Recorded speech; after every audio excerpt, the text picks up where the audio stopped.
Mushroom চাষে কতটা সম্ভাবনা রয়েছে এবং এটা ভবিষ্যতে আপনাকে কোন জায়গায় নিয়ে যেতে পারে। যেহেতু আমি এই সমস্ত বিষয়ের উপরে বিভিন্ন আলোচনা রাখি, অনেক মানুষ এখানে এসে মাশরুম সম্বন্ধীয় নানা রকম মন্তব্য করেন। এই মন্তব্য পড়তে গিয়ে আমি অনেককে দেখেছি যে বহু মানুষ এরকম আছেন যারা মাশরুম চাষকে হয়তো ব্যবসায়িকভাবে করেছেন এবং লস করেছেন, এবং এই লস করার ফলে তার মাশরুমের উপরে এমন রাগ হয়েছে যে তিনি শুধু মাশরুমকে নয়, মাশরুম নিয়ে যারা কথা বলেন তাদের উপরেও যেন তিনি রেগে যাচ্ছেন। আসলে ব্যাপারটা কিন্তু এরকম নয়। দেখুন, আমি তাদের উদ্দেশ্যে একটি কথা বলতে চাই যে আপনার কাছে কিন্তু মাশরুম যায়নি, আপনি মাশরুমের কাছে এসেছেন। অর্থাৎ আপনার মনে হয়েছে যে এটি একটি সম্ভাবনাময় ব্যবসার জায়গা, সেখানে আপনি প্রশিক্ষণ নিয়েছেন এবং তারপরে আপনি সেটাকে চাষ করেছেন।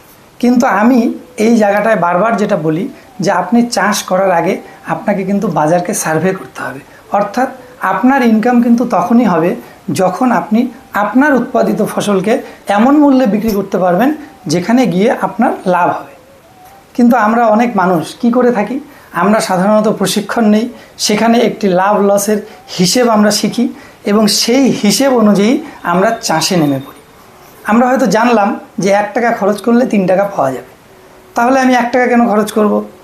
আমার ক্যাপাসিটি আছে 5 লক্ষ টাকা খরচ করার, তাহলে 5 লক্ষ খরচ করলে 15 লক্ষ এবং এটা 3 থেকে 4 মাসের মধ্যে চলে আসবে। তাহলে আমি কেন আমার সমস্ত অর্থ বা আমি লোন নিয়ে এটা করব না? দেখুন, তাহলে আপনি কি করলেন? অ্যাকচুয়ালি আপনি চাষ করলেন না, আপনি যেটা করেছেন সেটা হলো আপনি একটা লোভের ফাঁদে পা দিয়েছেন। আমি ব্যক্তিগতভাবে আমি যবে থেকে মাশরুম নিয়ে বলছি এবং দীর্ঘ 15-20 বছরের এক্সপেরিয়েন্স থেকে বলছি, যাদেরকে আমি দেখেছি যে মাশরুম চাষে একটি জায়গায় গিয়েছে এবং আমার সান্নিধ্যে যারা মাশরুম চাষ করেছে, যাদেরকে আমি উদ্বুদ্ধ করতে পেরেছি, তাদের কখনো আমি এরকম বলিনি যে আপনি একটা বড় পুঁজি লাগিয়ে দিন। আমি কি বলি? আমি বলি 100 থেকে 200 টাকা খরচ করে শিখুন। আমি কি বলি?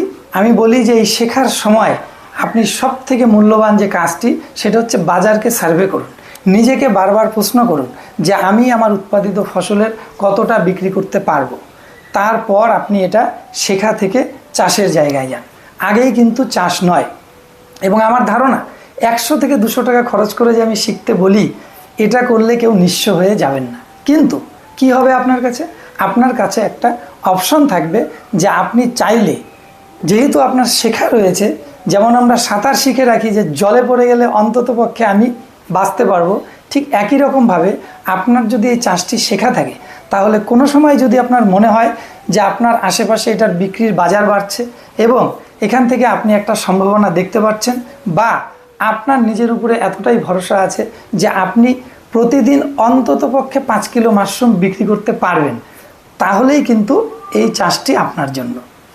তাই আমি যারা লস করেছেন, দেখুন, সহজ একটা ব্যাপার, পৃথিবীতে এত রকমের ব্যবসা আছে, সবাই কি একই ব্যবসা করে নাকি সবাই একই ব্যবসায় সফল হয়?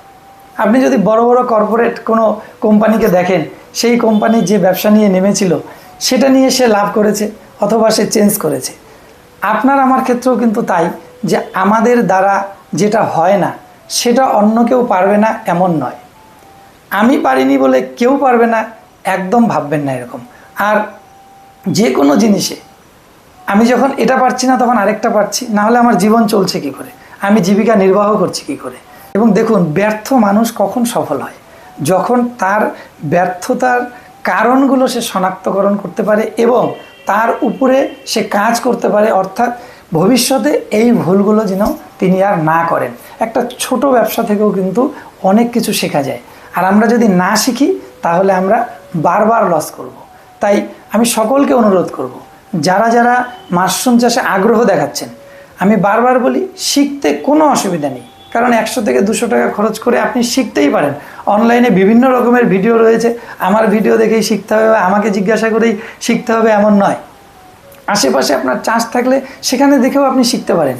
কিন্তু আপনি যখন চাষে নামবেন তার আগে আপনাকে সার্ভে করতে হবে যে আপনি আপনার উৎপাদিত ফসল বিক্রির বাজার রয়েছে কিনা, বা আপনি নিজের ক্ষমতায় অন্ততপক্ষে 5 কিলো মাশরুম বিক্রির সম্ভাবনাকে তৈরি করতে পারবেন কিনা। যদি আপনি পারেন তাহলেই কিন্তু মাশরুম চাষ আপনার জন্য, না হলে একদম নয়। তাই যারা একেবারে নতুন মাশরুম চাষকে একটি সম্ভাবনার জায়গা হিসেবে দেখছেন, তাদের আমি বারবার সতর্ক করব যে কারো কথায় কখনো কোনো প্রলোভনে অনেক বড় পুঁজি লাগাবেন না। আপনার কাছে যেটুকু বিক্রির বাজার রয়েছে, আপনি যদি চাষ করতে চান তাহলে সেই পরিমাণই চাষ করবেন। এবং আবার বলছি, শেষে শিখতে কোনো অসুবিধা নেই। যে কোনো জিনিস শিখে রাখলে আমাদের কখনো না কখনো কাজে আসতেই পারে। নমস্কার, সবাই ভালো থাকবেন।